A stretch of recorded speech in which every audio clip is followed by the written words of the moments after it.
Поштувани пријатели, би сакал да споделам една прекрасна вест со сите вас. Во деновите кои што следат има добри пријатни вести за македонските граѓани. Дополнително позитивно ќе се изненадите. Ајдете тоа да зборуваме. Ајде за убави работи да зборуваме. Ајде да се веселиме. Ајде за убави работи да зборуваме. Ветивме и остваруваме.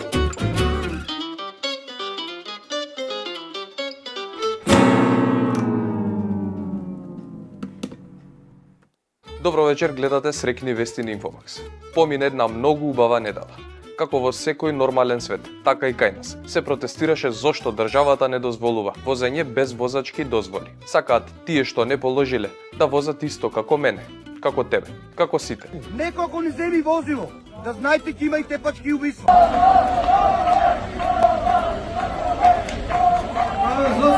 Мошки ни дадат така на нас. А откако како прв опозиционер влијаеше да се решат сите крупни прашања во Македонија, Венко Филипче сега повика на диалог со овие што ги видовте на видеата. Да, оние што палеа по патиштата, блокираа, повикуваа на насилство и убиство. Браво, визионерски. Не може категории на граѓани кај нас да имаат немир, да имаат проблем. Улогата на владата е да излезе во пресред на сите. Значи, прекршување на закон не смее да се толерира, меѓутоа мора да се разговара со луѓето да види кои се проблемите и да им се понуди решение за да може да функционираат понатаму. Добро, можеше барем еднаш да даде поддршка и да повика полицијата да ги смири оние, разбеснетите, по улиците, кои кршеле закон со години. Ама не, реши Филипче да добие политички поени од тоа. Може на следните избори да го гласаат само тие. Да ги пушти, да си возат без возачка дозвола. Да не ја заборавиме и председателката. Замина во Дубај и баш убаво не представи. Отиде во далечна земја и го соочи светот со мрачната вистина. Штрковите не носат бебиња. Каков шок! Recently, National Geographic came out with an award-winning documentary inspired by a Macedonian folk tale called Siljan the Stork. This is where my first name, surname, Siljanovska, comes from as well. The storks don't bring babies, but their symbolism is that they return to their nest to bring up a new generation. Сега, мислете моја кој ќе ви ги носи бебињата. И ајде, да видиме што друго корисно за светот дознавме од нашата Силјановска давкова. Polls show that over 40% of young people consider leaving the country. Emigration has become a trend. The entire Balkans is facing a mass exodus that is causing a serious demographic and democratic crisis. In order to keep young people in the country and in the region, we must stop viewing them merely as a demographic statistic and start treating them for what they really are, drivers of change. There is no progress without the favorite word of young people. Why? Why? There is no authentic democracy without their rebellious voice, creativity and cry for social justice. Сериозна држава заслужува авион, ама пари за повисок минималец нема. Добро, ќе се вози удобно премиерот на една од најсиромашните држави во Европа. Оној премиер што ја води истовремено државата која е топ 5 европски економии. Не е важно колка ви се примањата на граѓани, ниту дали воопшто гледаат перспектива дома. Важно е да се има авиончиште. Честитки премиере. Државата ако сакаме да биде сериозно, треба да имаме сериозен имот, сериозни возила и сериозен авион. Ние имаме авион кој што е склон на чести поправки и го праќаме на поправки и е премал, има околу 6 седишта, не околу, точно има 6 седишта комерцијални и не може да се користи за соодветни делегации. Така е, не заслужуваат функционерите стар авион, зашто веќе се е средено во Македонија. А што, не е така? Се јави Зоран Заев, се налути на обвинувањата дека бил поврзан со марихуаната, па најави и тужби. А еве што се истражуваше во минатото за фирма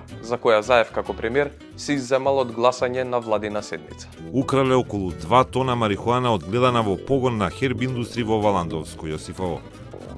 Полициски началник со автомобил чистел пат на шверцерски конвој со кој 200 кила легално одгледана марихуана во фирмата Medical 420 требало да завршат во Грција.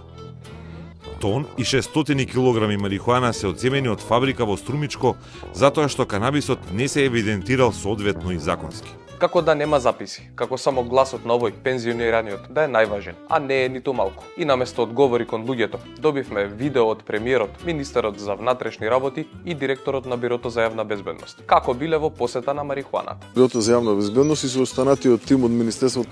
Добар ден, денес заедно со председателот на владата, со директорот на Бирото за јавна безбедност и со останатиот тим од Министерството за внатрешни работи, имаме прилика да ги видиме овие 40 тона конфискувани, првично одземени марихуана кои што ги најдовме во рамки на првичната фаза од истрагата која што е спроведена.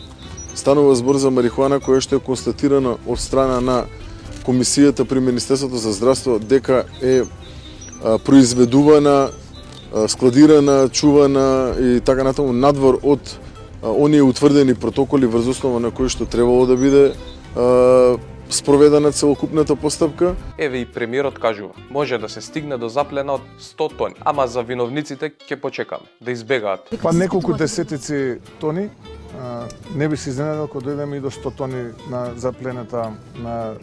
запленет цветот канабис. Еве, јасно и кој бил министер. Ама сега не се проблем лиценците, туку правилниците. А кој ги носи правилниците? Министерството за здравство?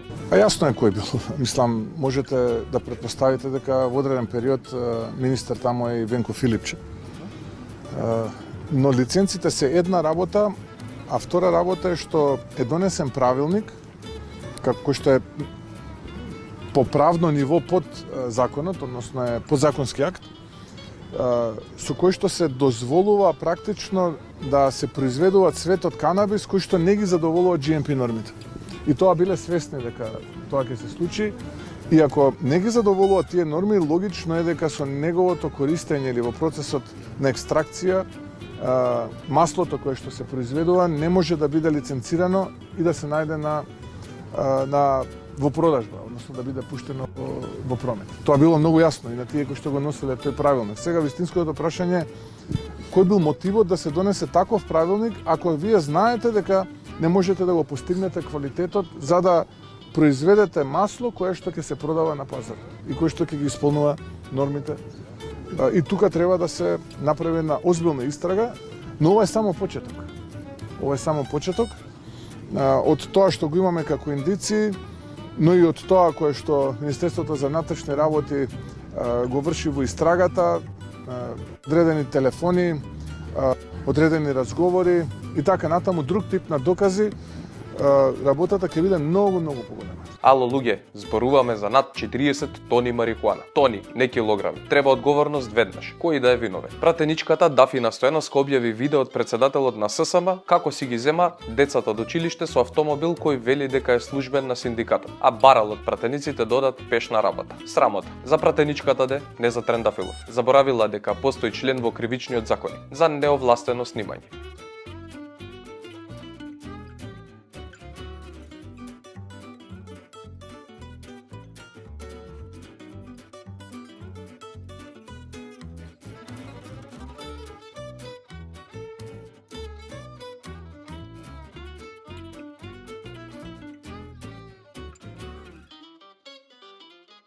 Можат да ме следат, можат да ме прислушкуваат, можат да ме уценуваат, да ме напаѓаат и да ми се закануваат. Нема да подклекнам, нема да се предадам се додека не се предадат и не ги зголемат работничките плати. Но ќе дозволите да зборувам за монструмите.